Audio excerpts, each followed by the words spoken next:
Mr. Chuck Stewart, who had guts enough to invite me to come and speak to you all. Whenever I speak before an assembly of people of African descent, so I always say, I've spent a lot of time in East Africa and Kenya, and of course that's the way they greet each other, habari, or they say habari gani, or they say jumbo. So I like to say jumbo to you all this morning. I could not believe that Mr. Stewart had enough guts to invite me to come speak, because I remember when I was a student at Hamilton, I was considered the weird kind of guy. I was the guy who had the big afro, dashiki, and I used to call myself Obildon Bashi Oyu. I had that African name, and I was down for the power and down for the brother. And of course, I haven't changed. I'm still the same person. I just put on a different uniform and became a little bit more sophisticated. I think the theme of today's topic is striving to make a difference. And what I'd like to talk to you about today is how can we make a difference? How can we make a difference in our society? How can we become different people? It was Henry David Thoreau who said, if one advances confidently in the direction of his dreams and endeavor to live a life which he has imagined, he will meet with success.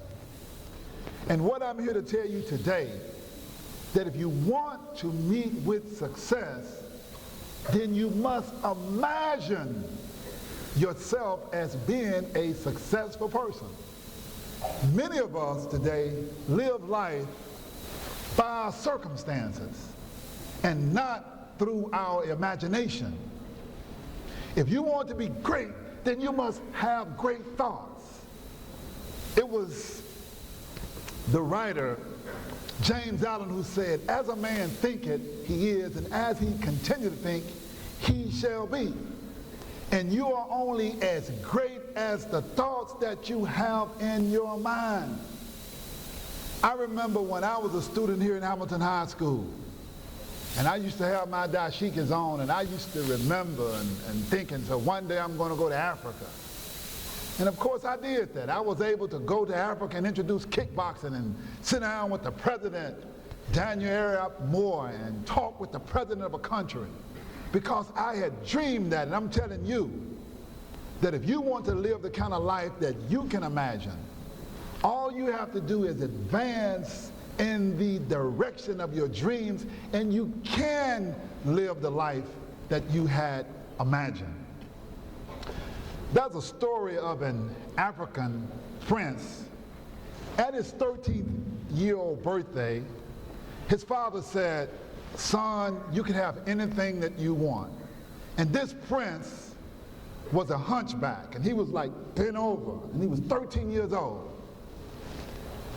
And of course, he told his father, he said, Father, what I want is that I want you to erect a statue of me.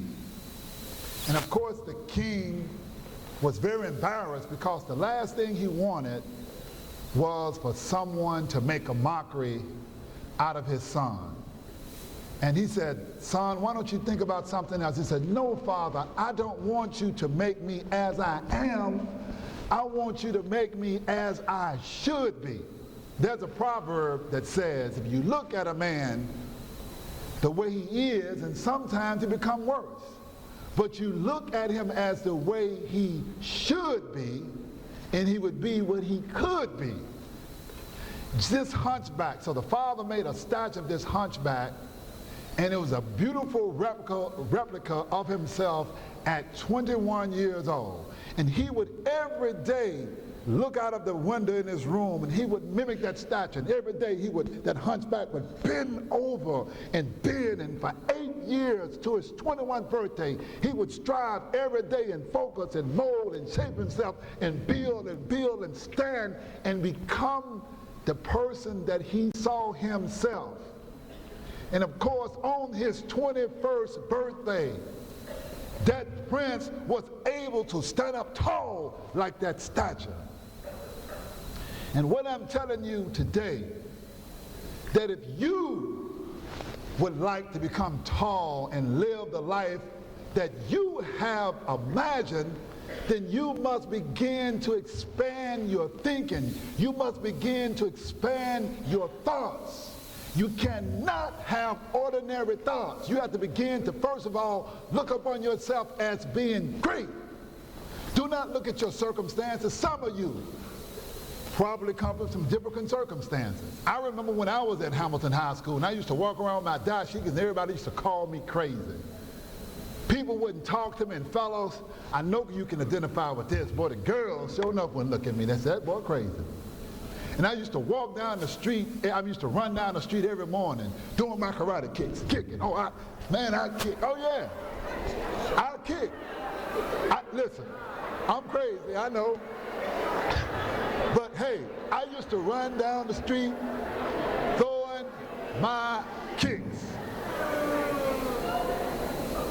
Because I lived the life of which I had imagined. I lived the life not by what I was or not by what someone thought of me, but I lived the life that I had dreamed I could be. I looked on the television and I saw Bruce Lee. He wasn't Bruce Lee at that time, he was called Kato on the Green Hornet. And I would look at Kato and he would throw them kicks. And I would say, boy, I sure would like to be like that. And how did I begin to live my dreams? The first thing I did, and of course, some of you could take this advice. It's very, very simple. I went to the library. I bought me a book on karate. And I began to read the book and study the book. Once you begin to have an idea about something, what happens is that once you begin to make a commitment, then things begin to happen around you. And once I made a commitment that I wanted to learn this karate, there was a man who had went in service with my brother in the Marine Corps, and he heard about me trying to learn karate of a book. He said, I'll teach you. He said, but not only will I teach you, he said, I'll make you great. What this individual did was gave me a higher vision of myself. Not the way that I was, because among my friends, I was considered goofy. The brothers used to call me, that's that old uniform guy, because I was tall, I was awkward, I had no training, and everybody used to talk about me and tease me. And of course, I decided that I was not going to live my life that way. I wanted to be something different. I wanted to live life by my imagination. I want to live my life by my dreams. And I began to study my karate. And I'm going to tell you something. When you begin to live your dreams, don't expect everybody to say, oh, you're living your dreams, isn't that wonderful? I would love one day. No, they're not going to say that. All the boys on the corner, you just said, there go that fool running down the street. The girls would not even talk to me. Nobody would talk to me. Even my own daddy used to jive me all the time. I remember one day I was out in the yard trying to live my dreams. And of course, him and the boys were partaking in some of the berries. And of course, there I was, kicking. And so, you know, we got a brick wall, and I would commence to lift my leg up, and I would kick, bam, I kick the wall. Boom, boom, boom. All of a sudden, my dad comes out, and he said, boy, I'm not going to tell you what he said, because they kick me out if I tell you what he said. He said, bring your so-and-so and so-and-so in this house. Are you a fool kicking this house? And boy, there you go. And he takes a sip off the berries, him and the guys, and they giggle and they joke and they laughed and they talked about me. He said, boy, if I was you, I'd be kicking my leg around some woman. You're out here kicking tall as you are. You ought to be playing basketball tall as you are.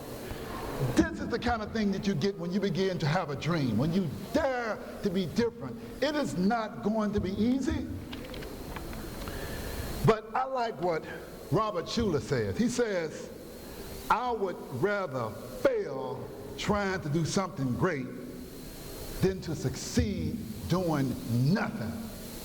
Forget living by my circumstances. I remember when I was your age and I was here at Hamilton High School, And at that time, African Americans had just begun to go to Memphis State University, and everybody would say, when you go to Memphis State University, you are going to fail flunk freshman English. And you know what I did? I failed freshman English because I lived the self-fulfilling prophecy. I read and I listened to what people told me, because they told me I was going to flunk, so I went to Memphis State and I flunked freshman English. Nobody told me that, man, you got great in you. You can be what you want to be. Live beyond your imagination, because I never had that.